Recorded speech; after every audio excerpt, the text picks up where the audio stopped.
भाकपा माले ने मोदी सरकार द्वारा सेना में अनुबंध प्रणाली लाने वाली अग्निपथ योजना को अविलंब वापस लेने की मांग कर कार रोड बिंदु खत्ता में जुलूस प्रदर्शन कर कार रोड चौराहा पर मोदी सरकार का पुतला दहन किया। जुलूस के पश्चात बिंदु खत्ता कार रोड चौराहे पर हुई नुक्कड़ सभा में भाकपा माले राज्य सचिव राजा बहुगुणा ने कहा कि अग्निपथ योजना परोक्ष रूप से सेना के ठेकाकरण की कोशिश है।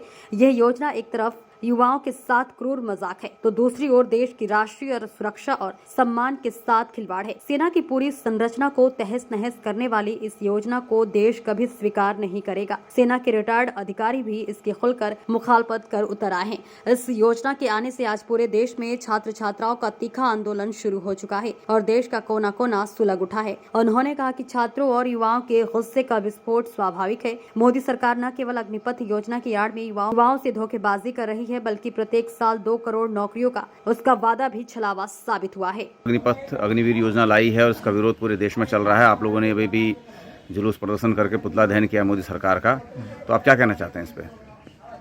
मैं कहूँगा कि ये जो अग्निपथ योजना है ये देश की सेना के सम्मान के खिलाफ और बेरोजगारों के भविष्य के खिलाफ एक खिलवाड़ है मोदी सरकार का। मोदी सरकार ने 2014 में जो सत्ता संभाली थी उन्होंने कहा था कि हम हर साल 2 करोड़ लोगों को रोज़गार देंगे। इस हिसाब से 2022 तक 8 साल हो गए, 16 करोड़ लोगों को रोज़गार मिलना चाहिए था।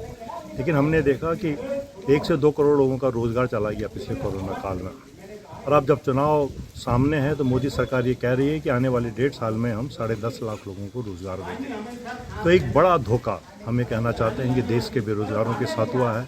और जो जिस नारे को लेके मोदी सरकार 2014 में हम कहेंगे सत्ता में आई थी, सबसे बड़ा नारा था 2 करोड़ लोगों को रोज़गार, सबसे लुभावना नारा था। तो सबसे बड़ा खिलवाड़ जो है ये मोदी सरकार ने किया है। और ये अग्निपथ के माध्यम से जो अग्निवीर बनाने वाली योजना है, हमें कहना चाहते हैं कि हमारे पूरे नौजवानों के साथ, बेरोजगारों के साथ एक बहुत ही भद्दा मजाक है। इस योजना को तत्काल रूप से प्रभाव से वापस लेना चाहिए मोदी सरकार को। इसका अखिल भारतीय स्तर पर ज़बरदस्त विरोध हो रहा है। यहाँ तक कि मोदी सरकार के अंदर से भी उनके मंत्री जो है दाएँ बाएँ बगले झाँक रहे हैं। पुराने सेना के जो अधिकारी जो मोदी जी के कसम खास रहे हैं उन्होंने भी इस योजना का जो विरोध किया है। तो मोदी सरकार को इस योजना को वापस लेना होगा। जिस तरह से 3 काले किस्से कानून वापस लिए थे, मैं कहना चाहता हूँ यह जो मुद्दा है इसकी मार और ज़्यादा है। मोदी सरकार को जो है होश में आना पड़ेगा और तुरंत जो है इस योजना को वापस लेना होगा और सेना में जो नियमित जो रोज़गार है हम कहना चाहते हैं उनको देना होगा। और ठेके पे, संविदा पे अब नहीं चलेगा यह देश।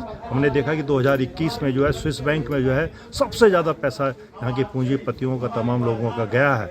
और दूसरी ओर मोदी सरकार जो है संविदा में नौकरी देने की बात कर रही है। तो देश के बेरोजगारों को संविदा पे रखो, देश की संपत्ति लुटाओ, अडानी अंबानी का जो है घर भरे, ये अब इस देश के अंदर नहीं चलेगा।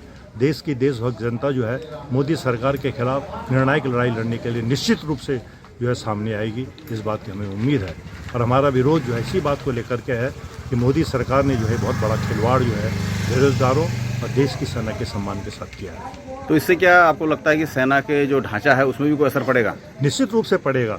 इस सेना के पूरे ढांचे को ही बदल देने के लिए योजना लाई गई है। आने वाले समय में हम देखेंगे कि धीरे धीरे क्या होगा कि सेना के अंदर ठेके वाले जो है सैनिक ज़्यादा होंगे और नियमित जो है सैनिक कम होंगे। ये जो प्रोसेस जो है इसी बात के लिए लिया गया है। सीधा सीधा इस सेना का ठेकाकरण है। यह सरकार जो है हम कहना चाहते